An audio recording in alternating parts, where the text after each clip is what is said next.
ಮತದಾರರ ಪಟ್ಟಿ ವಿಶೇಷ ಪರಿಷ್ಕರಣೆ ಅಡಿಯಲ್ಲಿ ಪಶ್ಚಿಮ ಬಂಗಾಳದಲ್ಲಿ ಅಂತಿಮ ಮತದಾರರ ಪಟ್ಟಿಯನ್ನು ಪ್ರಕಟಿಸುವ ಗಡುವನ್ನು ಸುಪ್ರೀಂ ಕೋರ್ಟ್ ಒಂದು ವಾರ ವಿಸ್ತರಿಸಿದೆ. ಈ ಮೊದಲು ಫೆಬ್ರವರಿ 14ಕ್ಕೆ ಗಡುವು ನಿಗದಿಪಡಿಸಲಾಗಿತ್ತು. ಸುಪ್ರೀಂ ಕೋರ್ಟ್ ಫೆಬ್ರವರಿ 14ರಂದು ಅಂತಿಮ ಮತದಾರರ ಪಟ್ಟಿಯನ್ನು ಪ್ರಕಟಿಸಲು ಸಾಧ್ಯ ಇಲ್ಲ ಅಂತ ಹೇಳಿದೆ. ಹಾಗೆ ವಿಶೇಷ ತೀವ್ರ ಪರಿಷ್ಕರಣೆ ಕರ್ತವ್ಯಗಳಲ್ಲಿ ತೊಡಗಿರುವ ಅಧಿಕಾರಿಗಳ ವಿರುದ್ಧ ಬೆದರಿಕೆ ಮತ್ತು ಹಿಂಸಾಚಾರವನ್ನು ಆರೋಪಿಸಿ ಚುನಾವಣಾ ಆಯೋಗದ ಅಫಿಡವಿಟ್ಗೆ ಪ್ರತಿಕ್ರಿಯಿಸಲು ಪಶ್ಚಿಮ ಬಂಗಾಳದ ಪೊಲೀಸ್ ಮಹಾನಿರ್ದೇಶಕರಿಗೆ ಸುಪ್ರೀಂ ಕೋರ್ಟ್ ನಿರ್ದೇಶನ ನೀಡಿದೆ. ಎಸ್ಐಆರ್ ಪ್ರಕ್ರಿಯೆಯ ಕಾನೂನುಬದ್ಧತೆಯನ್ನು ಪ್ರಶ್ನಿಸಿರುವ ಮುಖ್ಯಮಂತ್ರಿ ಮಮತಾ ಬ್ಯಾನರ್ಜಿ ತಮ್ಮ ಅರ್ಜಿಯಲ್ಲಿ ಭಾರತೀಯ ಚುನಾವಣಾ ಆಯೋಗ ರಾಜಕೀಯ ಪಕ್ಷಪಾತ ಮಾಡ್ತಾ ಇದೆ ಅಂತ ಆರೋಪಿಸಿದ್ದಾರೆ.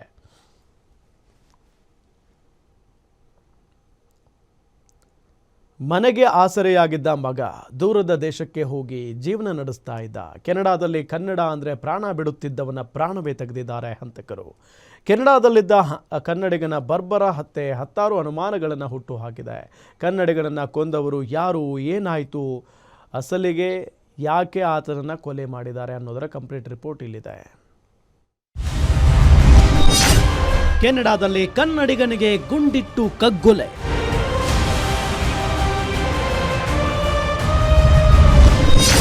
ಕಾರಿನಲ್ಲಿ ತೆರಳುವಾಗ ಏಕಾಏಕಿ ಗುಂಡಿನ ಮೊರೆತ.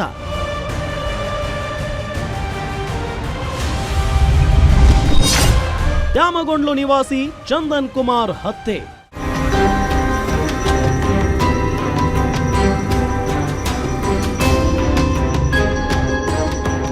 ಹೌದು, ಕೆನಡಾದಲ್ಲಿ ಕೆಲಸ ಮಾಡ್ತಾ ಇದ್ದ ನೆಲಮಂಗಲದ ವ್ಯಕ್ತಿಯ ಕಾರಿನ ಮೇಲೆ ಗುಂಡಿನ ದಾಳಿ ನಡೆಸಿ ಬರ್ಬರವಾಗಿ ಹತ್ಯೆ ಮಾಡಲಾಗಿದೆ. 37 ವರ್ಷದ ಚಂದನ್ ಕುಮಾರ್ ಕೆನಡಾದ ಟೊರೆಂಟೊದಲ್ಲಿ ಖಾಸಗಿ ಕಂಪನಿಯಲ್ಲಿ ಕೆಲಸ ಮಾಡ್ತಾ ಇದ್ದ. ಈ ವ್ಯಕ್ತಿ ಕಾರಿನಲ್ಲಿ ಪ್ರಯಾಣ ಮಾಡ್ತಿದ್ದಾಗ ಏಕಾಏಕಿ ಈತನ ಕಾರಿನ ಮೇಲೆ ಗುಂಡಿನ ದಾಳಿ ನಡೆಸಲಾಗಿದೆ. ಇದರಿಂದ ಸ್ಥಳದಲ್ಲಿಯೇ ಸಾವನ್ನಪ್ಪಿದ್ದಾನೆ. ಈ ಸಾವಿನಿಂದ ಕರ್ನಾಟಕದಲ್ಲಿ ನೆಲೆಸಿರುವ ಆತನ ಕುಟುಂಬಸ್ಥರ ಆಕ್ರಂದನ ಮುಗಿಲು ಮುಟ್ಟಿದೆ.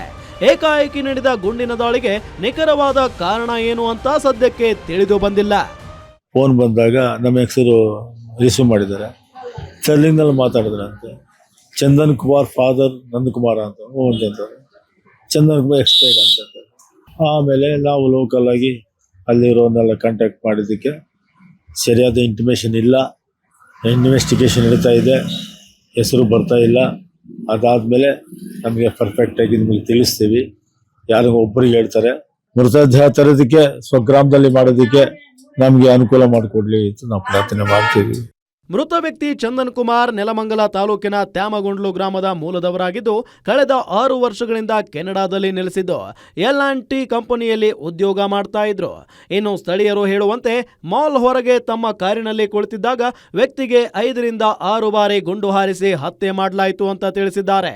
ಮಗನ ಸಾವಿನಿಂದ ಮನೆಯಲ್ಲಿ ಸೂತಕದ ಛಾಯೆ ಆವರಿಸಿದೆ.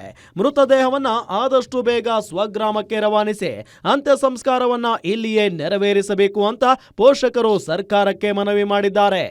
ಏನು ಮಾಡೋದು, ಏನ್ ಹೇಳೋದು, ಬಹಳ ದುಃಖ ಆಗುತ್ತೆ ಸರ್. ಇರೋದು ಮಗನ್ ಕಳ್ಕೊಂಡ್ಬಿಟ್ವಿ.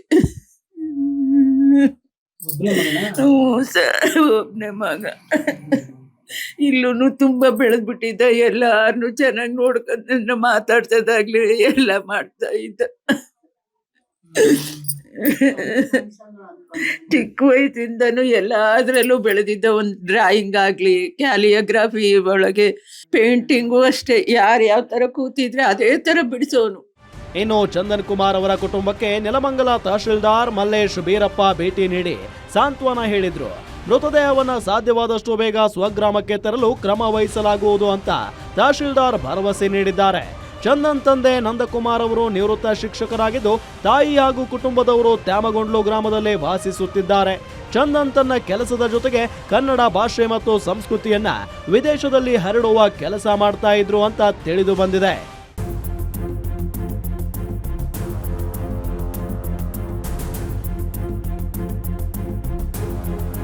ಸದ್ಯ ಕೆನಡಾದಲ್ಲಿ ಮೃತದೇಹ ಪೊಲೀಸರ ವಶದಲ್ಲಿದ್ದು ಕೆನಡಾ ಪೊಲೀಸರು ತನಿಖೆ ಆರಂಭಿಸಿದ್ದಾರೆ. ಇನ್ನು ಸ್ವಗ್ರಾಮ ನೆಲಮಂಗಲದ ತ್ಯಾಮಗೊಂಡ್ಲು ಗ್ರಾಮದಲ್ಲಿ ಶೋಕ ಆವರಿಸಿದೆ. ಮೂರ್ತಿ ಬೀರಯ್ಯನಪಾಳ್ಯ, ಗ್ಯಾರಂಟಿ ನ್ಯೂಸ್, ನೆಲಮಂಗಲ.